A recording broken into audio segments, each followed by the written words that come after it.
Eh bien, Ayana Master, très cher auditeur et auditrice de cette divine émission Les Idées de Zoom. Alors, ce soir, mercredi 2 novembre 2022, il est l'heure de cette émission, de notre émission Les Idées de Zoom. Je suis très heureux de vous savoir assez nombreux, toujours à l'écoute de notre émission, pour apprendre davantage, pour un autre instant de partage spirituel, pour une autre instance euh, de, de célébration de la vie, de, de partage de la nourriture divine. Il vous souvienne que le grand maître si Jésus disait tantôt, je cite, qu'on ne se nourrit pas seulement du pain, mais aussi de la parole de Dieu. Et la parole de Dieu, c'est les enseignements hermétiques dispensés, distillés par les instructeurs spirituels authentiques, les Karuna et les maîtres. Ces genres d'enseignements spirituels sont la vie. La vie est condensée dans la sagesse du maître. La vie est condensée dans la sagesse du Karuna. La vie est condensée dans la sagesse de l'instructeur spirituel. Alors, ce soir, nous avons pour thème l'annonce a été déjà faite il y a cela quelques semaines. Et aujourd'hui, nous sommes là pour développer l'annonce. Depuis quelques semaines, vous entendez, vous écoutez sur les ondes de la radio au CFM le communiqué de la retraite de Shambhala, le communiqué annonçant la célébration des 10 ans de la retraite de Shambhala. Alors, le thème de ce soir s'intitule « Les préparatifs à la célébration de la 10e édition de la retraite de Shambhala ». Donc, les préparatifs à la célébration de la 10e édition de la retraite de Shambhala. Alors, nous allons rentrer directement dans le vif du sujet. Qu'est-ce que c'est qu'une retraite spirituelle? Qu'attendons par une retraite spirituelle? Parce que c'est important de disséquer ce que c'est que la retraite spirituelle et après ce que c'est que la retraite de Shambhala. Là, vous allez mieux comprendre ce que c'est pour ceux qui ne le savent pas encore. Voilà. Alors, une retraite spirituelle, c'est une décision libre que prend un ou plusieurs personnes qui se retrouvent membres d'une communauté et qui décident de se retirer partiellement ou totalement de la société pour pratiquer une forme de discipline afin de quêter une certaine harmonie, une certaine connexion ou une certaine reconnexion avec leur présence divine intérieure. Tout simplement, je me répète, la retraite spirituelle, c'est quand librement,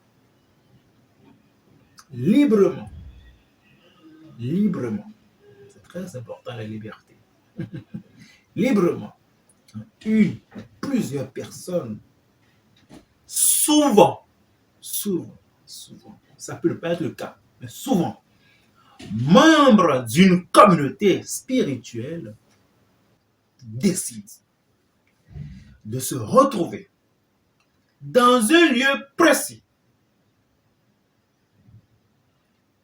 et dans le but de se retirer et se retire de la société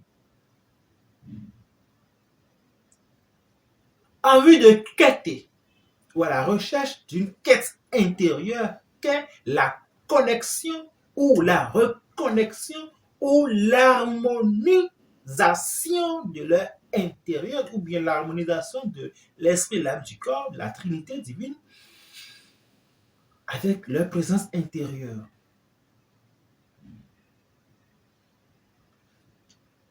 Ça peut être décidé par l'autorité de la communauté ou ça peut être cyclique. Ça peut être décidé par l'autorité de la communauté qui, pour des raisons, choisit qu'une retraite spirituelle s'impose ou qu'une retraite spirituelle est nécessaire. Toujours dans la liberté des membres, de ses membres. Ça peut être cyclique.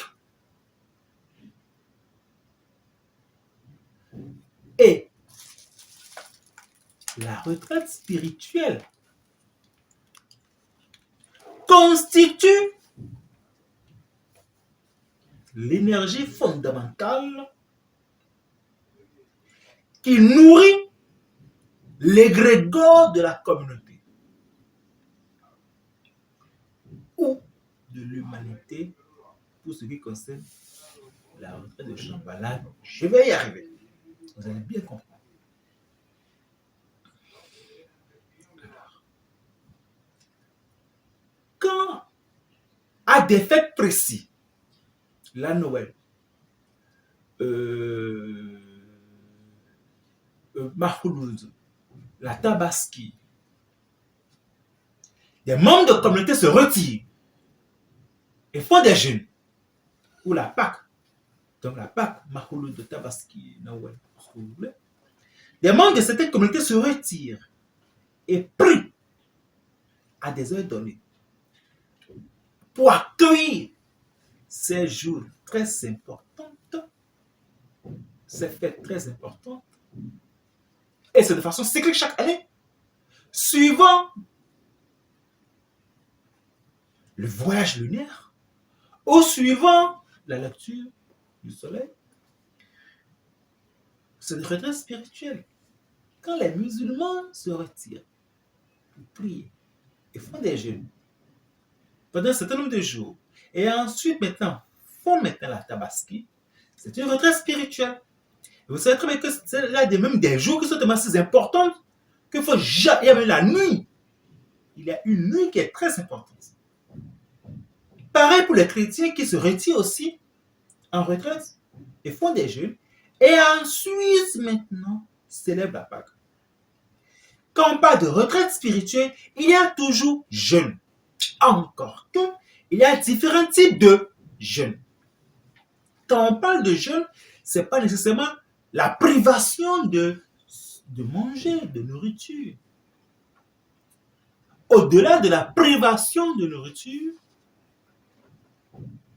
il y a autre chose. Mais le commun des mortels pense que quand on parle de jeûne, c'est que bon d'accord, voilà, on ne doit pas manger et tout. Non, non, non, non, non. Il y a autre chose.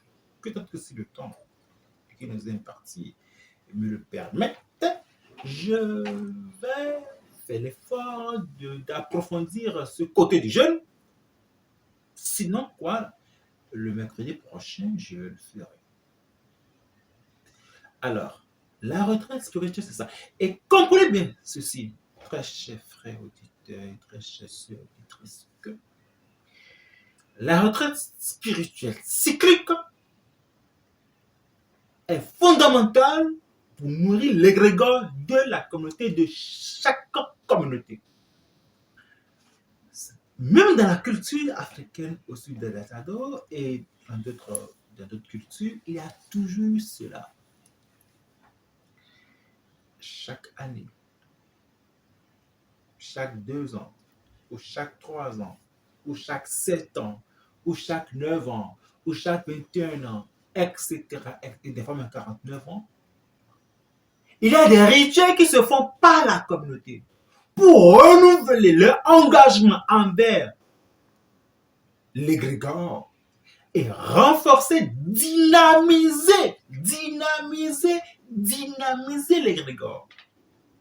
Ce qui fait que l'égrégore traverse le temps et l'espace. Sans la présence ou sans la pratique de la retraite, l'égrégore, eh bien, mourra. Puisque l'égrégore est une entité qui se nourrit de la rencontre ou du rassemblement des idées, des présences physiques et divines, des présences physiques et divines qui évoluent ou qui font des pratiques dans un but commun, évolutif, des fois involutif. On ne va pas parler de l'involution par ici, avec les idées de Zoom. Puisque il existe aussi des pratiques évolutives aussi, hein, qu'on se le dise. Mais je préfère parler du côté positif que pour l'évolution. Ok. Et donc, la retraite spirituelle nourrit l'égrégore, soutient l'harmonie, soutient la chaîne spirituelle. Je dis bien, soutient la chaîne spirituelle. Soutient la chaîne spirituelle qui lie à la fois les vivants ainsi que les morts. Voilà, sommairement, ce que je peux vous dire sur la retraite spirituelle, ce que c'est qu'une retraite spirituelle. Une retraite spirituelle est fondamentalement liée avec l'égrégore. Et une retraite spirituelle lie les vivants et les morts et détermine aussi la vie de ceux qui viendront s'incarner dans cette communauté. Et donc, c'est du sérieux. C'est très important. Alors, ensuite, qu'est-ce que c'est que Shambhala?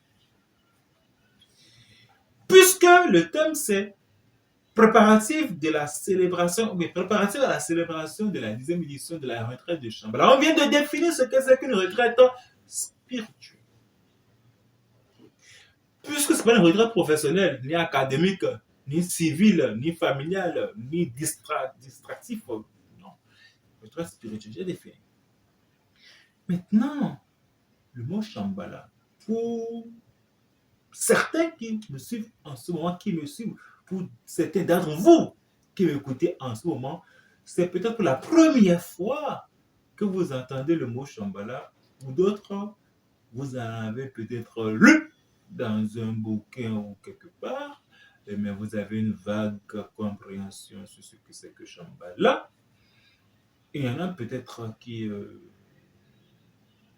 un peu plus curieux, comme tout est maintenant sur Google, comme presque tout est maintenant sur Google. On va taper pour voir ce que ça veut dire, en que ces informations sont biaisées. Je vous dirai ce que vous pouvez entendre de ce que c'est que Shambhala. Eh bien, Shambhala, c'est le gouvernement spirituel de notre planète Terre. Shambhala, c'est le nom du gouvernement spirituel de notre planète, la planète sur laquelle nous tous nous sommes. Le gouvernement s'appelle Shambhala. Le lieu aussi est ce gouvernement s'appelle Shambhala aussi.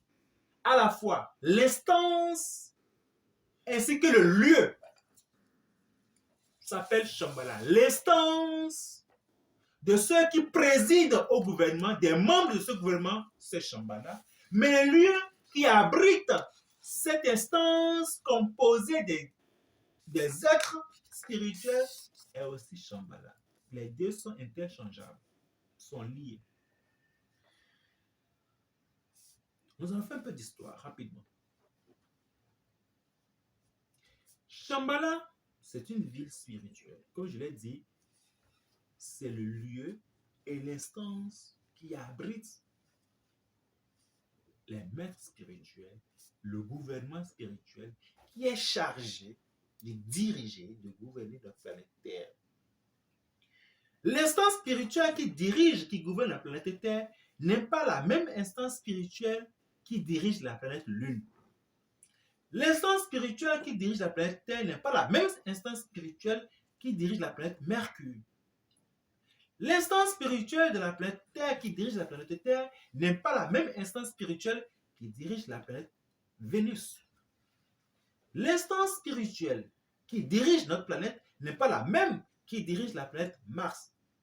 L'instance spirituelle, le gouvernement spirituel qui dirige notre planète la Terre n'est pas la même instance spirituelle, le même gouvernement spirituel qui dirige la planète Jupiter. L'instance spirituelle, le gouvernement spirituel qui dirige notre planète n'est pas la même instance spirituelle, le même gouvernement qui dirige la planète Uranus. Pareil pour Neptune, pour Saturne, etc., etc., etc. Et ceci, c'est notre système solaire, ça. Hein? Si on quitte notre système solaire de la Voie lactée et qu'on rentre dans d'autres systèmes solaires, c'est encore la totale.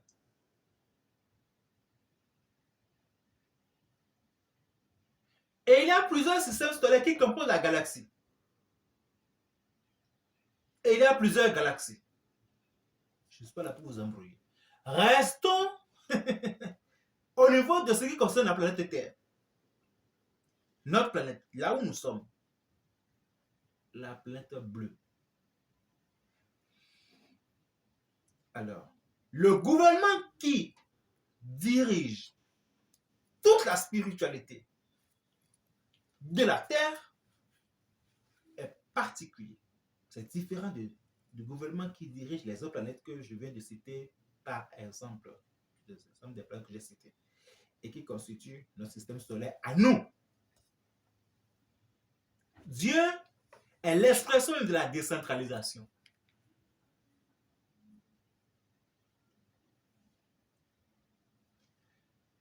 Sachez que pour ce qui concerne notre système, il y a 7 villes spirituelles. Damkar, Agamdes, Akevia, Shambhala, Kimtut, Nampak et Saddan. Voilà les 7 villes spirituelles. Shambhala est l'une des 7 villes spirituelles. Et Shambhala concerne rien que notre Terre. Chacune des autres villes concerne d'autres planètes.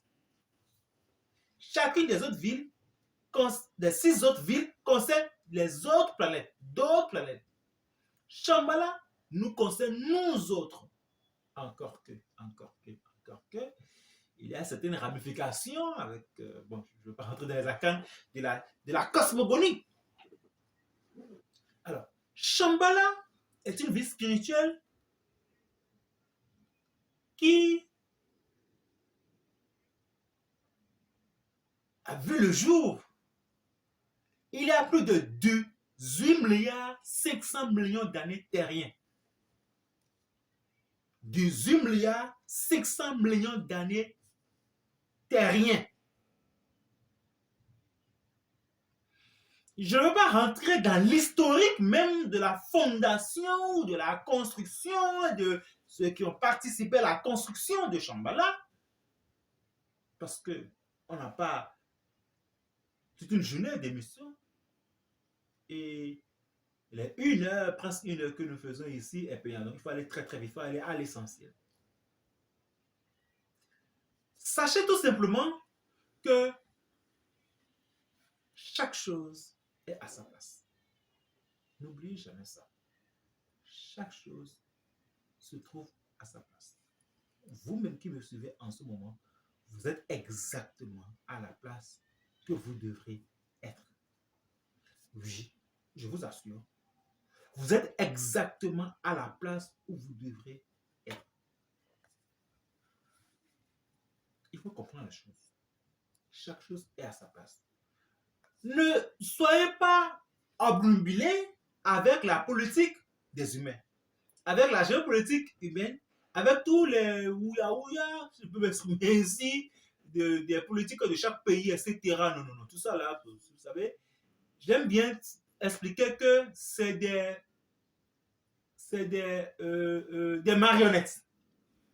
Vous savez, les marionnettes ne dansent pas elles-mêmes. Hein. Il y a des gens qui tirent les ficelles. Il y a des grandes forces cosmiques qui sont là, qui observent. Shambhala est là et observe.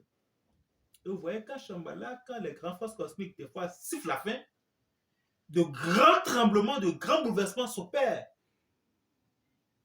Quelle que soit la force des pays, des pouvoirs, des gouvernements de la planète Terre, il y a 2 ans, quand la Covid est arrivée, on a vu que même tous les grands pays les plus puissants, soi-disant, sont tous devenus égaux que le plus petit pays, le pays le plus pauvre du monde. Quand des fois les grands courants se mettent en mouvement, ils ramènent l'apparente force des humains à de la poussière. Voilà. Il y a toujours le côté métaphysique, spirituel de la Covid. Des guerres, des maladies, des tremblements de terre, des tsunamis, des fléaux, de la famine, de la pauvreté, de la sorcellerie, etc. Et j'en passe. C'est en ce sens, c'est à ce niveau où la spiritualité n'a jamais été un jeu et que les kahunas se réincarnent avec l'autorisation des saints du karma, des saints de la vie, des saints de la mort et de la hiérarchie spirituelle, avec l'autorisation de Shambhala, bien sûr, qui nous instruit, pour pouvoir apporter à l'ego de l'humain cette vérité que l'ego a eu le temps d'oublier. Shambhala, c'est ce que c'est que l'Élysée pour la République française, ce que c'est que la Maison Blanche pour les États-Unis d'Amérique, ce que c'est que le Kremlin pour la République russe, ce que c'est que le palais de la Marina pour le Bénin, c'est ça Shambhala pour notre planète Terre à nous. Et il siège à Shambhala des grands êtres, des devas, des grands esprits, des grands maîtres, du Saint-Esprit, du Dieu Père, le Dieu Mère et des Kahunas, ainsi que les saints du karma. Le saint de la vie aussi siège, le saint de la mort aussi siège, les Kahunas sont là. Les anges qui sont tout puissants chez vous, pour vous, sont pour nous là-bas les agents de course. Je suis désolé de vous choquer, mais c'est la réalité. Les anges sont les agents de course. C'est les femmes de chambre, c'est les agents de nettoyage, c'est les cuisiniers, c'est les gardiens. Pas que ces activités ou ces professions sont réductrices en quelque chose. Non, c'est juste pour vous dire que c'est une question de grade. Vous pensez qu'un kahuna est l'égal d'un ange? Je suis désolé. Vous pensez qu'un instructeur spirituel est l'égal d'un ange? Je suis désolé. Un instructeur spirituel n'est pas l'égal d'un ange. Un instructeur spirituel est plus avancé 10 000 fois qu'un ange. Encore qu'un instructeur spirituel est l'apprenti encore du kahuna. Et que le kahuna est déjà le maître. Est déjà le maître. Qui attend son accréditation. Quelque chose comme ça. C'est-à-dire quoi? Comme un expert comptable diplômé, ne pas exercer pleinement son titre d'expert comptable, ses prérogatives d'expert comptable s'il n'est pas admis sur le tableau de l'ordre des experts comptables. Donc un kahuna est un maître, je suis désolé, mais un maître spirituel, qui déjà peut-être déjà ascensionné, mais qui ne veut pas manipuler déjà son ascension, ou bien qui est dans l'attente de l'ascension. C'est deux choses. Fermez la parenthèse, évoluons. Vous voyez, Shambhala, c'est l'administration spirituelle. Et chaque année, les grands êtres se réunissent. Dieu Père se réunit. Dieu Mère se réunit. Notre tradition parle de Sagolissa et des Minona. On n'est pas aussi bête que ça. Notre tradition sait déjà la chose. Et l'Esprit Saint siège. Chez nous, c'est le Legba. C'est le legba. Beaucoup de legba. Que l'Esprit Saint. Après, on va me dire que l'Esprit, que je suis en train de raconter de n'importe quoi. Vous n'êtes pas obligé de me suivre. Hein. Vous pouvez changer de fréquence. Si ça vous dit. Nous sommes là pour vous dire la vérité. La retraite spirituelle de Shambhala est une activité qui se produit dans le monde invisible. Shambhala n'est pas un lieu physique que vous et moi, dans votre corps de chair, peuvent visiter. Shambhala se trouve dans le monde éthérique. Quelque part. Sur le plan éthérique, juste apposé à un lieu physique, géographique de la planète. Je ne vais pas le dire sur cette émission parce que le temps qui est imparti, c'est à ça faire. Jadis, Shambhala était dans le désert de Gobi, à la jonction de la frontière entre l'Inde, le Népal et le Tibet. Géographiquement parlant, c'était là où était Shambhala, dans le côté éthérique de cette zone montagneuse. C'était un désert, le désert de Gobi. Mais entre-temps, Shambhala a déménagé. Ça n'existe plus dans ce plan éthérique-là du désert de Gobi. Shambhala est ailleurs pour certaines raisons que je ne peux pas énoncer sur cette émission, parce que c'est une question de grade et d'enseignement secret et mythique. Donc, chaque année, le gouvernement spirituel se réunit pour discuter du bilan de l'année. Et le gouvernement spirituel se réunit toujours en Scorpion. Le seul signe parmi les 12 signes du zodiaque qui est maître de l'invisible. Le seul signe des 12 signes du zodiaque qui est maître de l'obscur, de l'invisible, du spirituel, le Scorpion. Le signe du zodiaque Scorpion.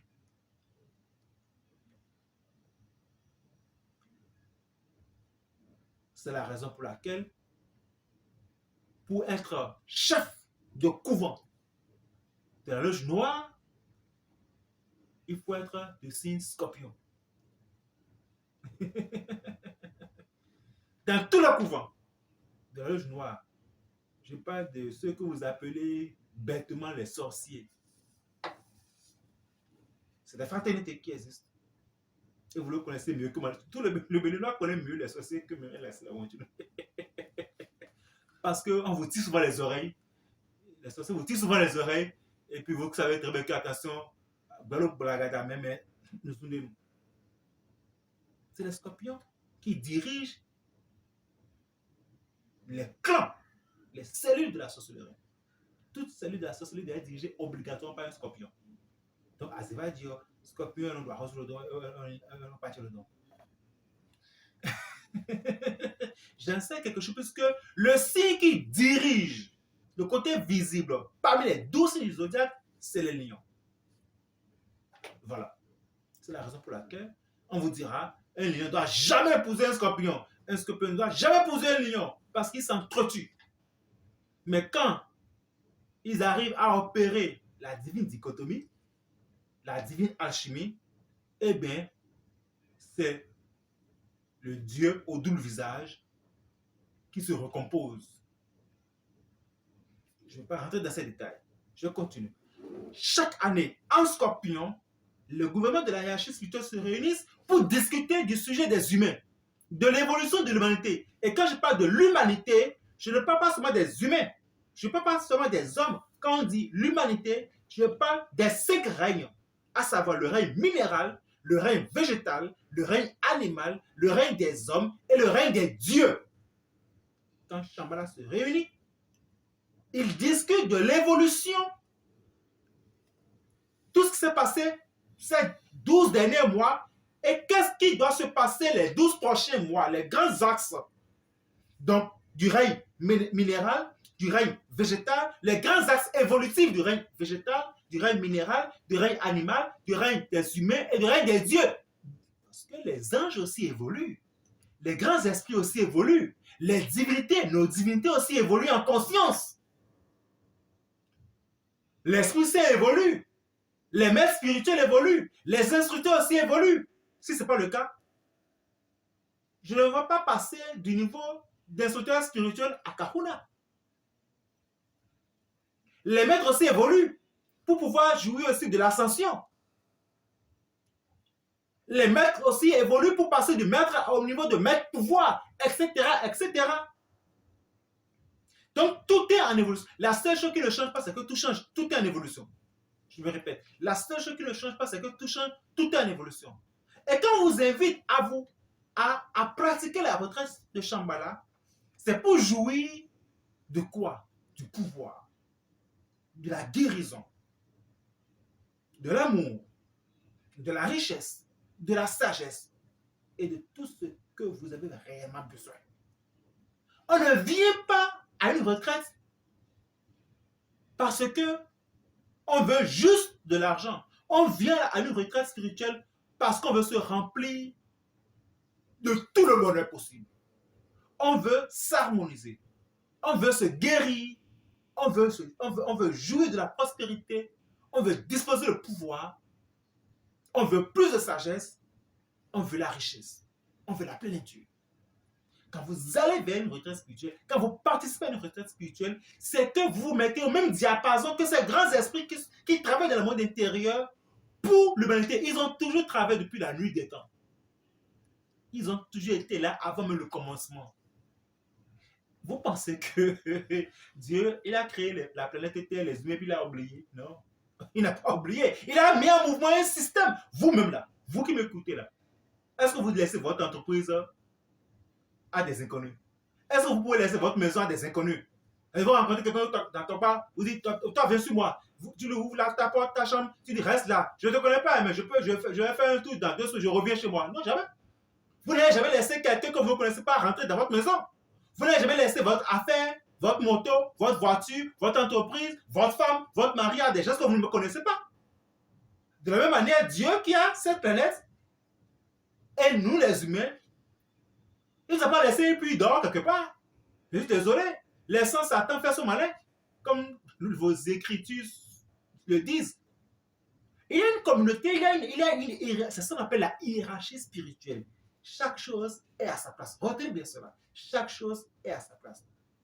Et depuis 10 ans, la demeure des maîtres ascensionnés à sa tête, le Kahuna et l'Accès Rondino, on a commencé à pratiquer exactement au millimètre centimètre près la retraite de Shambhala tel que c'est pratiqué dans le monde intérieur, puisque en tant que Kahuna, je sais bien comment les choses se produisent dans le monde invisible là-bas, puisque j'y participe depuis Mathusalem. Voilà. Qu'on se le dise. Chacun saura progressivement l'identité de l'Accès Rondino. Et si vous voulez peut-être savoir davantage, allez consulter le FASU et l'Accès Rondino. Pour ceux qui sont assez coriaces. Car tant pis pour ce qui arrivera. Voilà. On juge de l'arbre par ses fruits. On juge de l'arbre par ses fruits. Ça fait 10 ans que nous avons commencé à pratiquer la retraite de Shambhala ici au Bénin. Aucune école spirituelle, aucune loge ne pratiquait la retraite de Shambhala avant la DMA. Je dis bien aucune école spirituelle, aucune loge ne pratiquait la retraite de Shambhala avant la DMA. Je ne sais pas si aujourd'hui, puisqu'il y a beaucoup de tentatives de vol, du support, du rituel, pendant ces 10 ans, ces 10 dernières années, il y a des disparitions frauduleuses, même bizarres, des supports du déroulement de la retraite de Shambhala que nous partageons aux participants et que nous prenons soin de retirer à la fin. On a su maintenant changer les stratégies de contrôle et maintenant je pense que là, depuis quelques années, c'est plus possible de voler le support. Je ne sais pas si par la suite maintenant, parce que comme le Benoît est assez fort, il y a maintenant d'autres personnes, d'autres courants qui font. Tant mieux. Si c'était le cas, tant mieux. Mais nous sommes les seuls qui avons commencé à enseigner, à pratiquer la retraite de Shambhala sur 30 jours. Donc, à partir du mardi 15 novembre jusqu'au mercredi 14 décembre, nous avons 30 retraites, 30 jours, 30 rituels de Shambhala à pratiquer. On ne peut pas tout dire en une seule émission. Je reviendrai la semaine prochaine, mercredi prochain, pour aller encore en profondeur.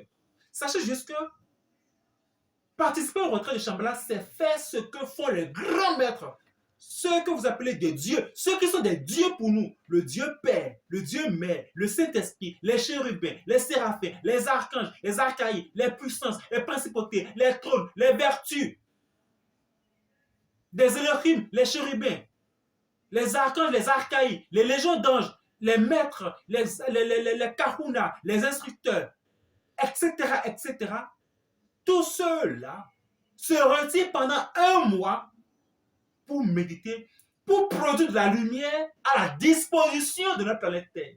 Ils produisent de la lumière à la disposition du Soleil, à la disposition de notre planète Terre, pour que l'humanité terrienne, l'humanité qui a pour école la Terre, à savoir le règne minéral, le règne végétal, le règne animal, le règne des humains, le règne des dieux, puisse évoluer davantage. Et nous, initiés, sommes des privilégiés. Vous qui m'écoutez en ce moment, vous êtes des privilégiés si vous participez ne serait-ce qu'une seule fois dans votre vie. La retraite de Shambhala. C'est très important. Savoir pratiquer l'immortalité, c'est trouver fondamentalement la quintessence de son incarnation. Je le répète. Savoir pratiquer l'immortalité, c'est trouver la quintessence de son incarnation. Et pratiquer l'immortalité, c'est pratiquer la retraite de Shambhala. Car la retraite de Shambhala est immortelle. Une retraite qui dure, qui existe depuis 18 milliards, 700 millions d'années, avec votre petite vie de 90 ans maximum, vous voyez que vous êtes une poussière dans le temps. Vous êtes une goutte dans l'océan. Et donc, si on vous invite à participer à ça, saisissez l'occasion. C'est la seule chose que vous pouvez vous offrir vous-même. Venez déposer au secrétariat de la DEMA un parfum Saint-Michel couvercle rouge et 2 paquets de bougies blanches. C'est tout. Ces 2 outils de l'initié, je répète, un parfum Saint-Michel couvercle rouge et 2 paquets de bougies blanches serviront à une charge par moi-même. Je vais les charger personnellement et en son temps, je vous dirai comment l'utiliser. On va vous le redistribuer. Quand vous venez déposer vos parfums, votre bouteille de parfum et vos bougies, cela est étiqueté. On met votre nom dessus, on scotche. Un travail se fait dessus par moi-même le Kahuna. Et à la fin de la retraite de Shambhala, on vous le redistribue, on vous dira, je vous dirai comment l'utiliser chez vous. Et vous allez jouir du pouvoir, de la guérison, de la richesse, de l'amour, de la sagesse sous toutes ses formes. C'est très très important. Vous devez aussi préparer vos toges blanches, comme de coutume à la DMA, et vous inscrire à temps, puisque la retraite de Shambhala se fait dans le temple de la DMA. Et le temple de la DMA, ce n'est pas la grande cour de la DMA où on peut recevoir assez de monde. Donc, inscrivez-vous à temps pour vous assurer de votre présence. La retraite de Shambhala démarrera, comme le dit le communiqué, le mardi 15 novembre, du côté de la DMA, à partir de 19h. Et tous les soirs, sur 30 jours, nous allons pratiquer la retraite de Shambhala. J'aimerais, je ne sais pas si le temps qui m'est imparti, il me reste combien de temps, cher technicien, 4 minutes, je pourrais le dire. J'aimerais vous rappeler que à partir du 7 prochain, vous tous qui m'écoutez en ce moment, vous qui allez tous participer à la retraite de Shambhala à la DMA, commencez un jeûne. C'est-à-dire quoi? Ne mangez pas le matin jusqu'à 13h. À partir de 13h, vous pouvez manger. Si vous arrivez d'avoir le vertige, prenez une pomme verte, une pomme fruit verte. Ne dit-on pas souvent que manger une pomme tous les matins à jeun vous éloigne du médecin. Si cette affirmation est vraie, alors mangez une pomme à jeun les matins et vous serez davantage éloigné du médecin, du docteur, de la maladie. Donc, à partir du 7 novembre jusqu'au 25 décembre, jour de Noël, jeûnez.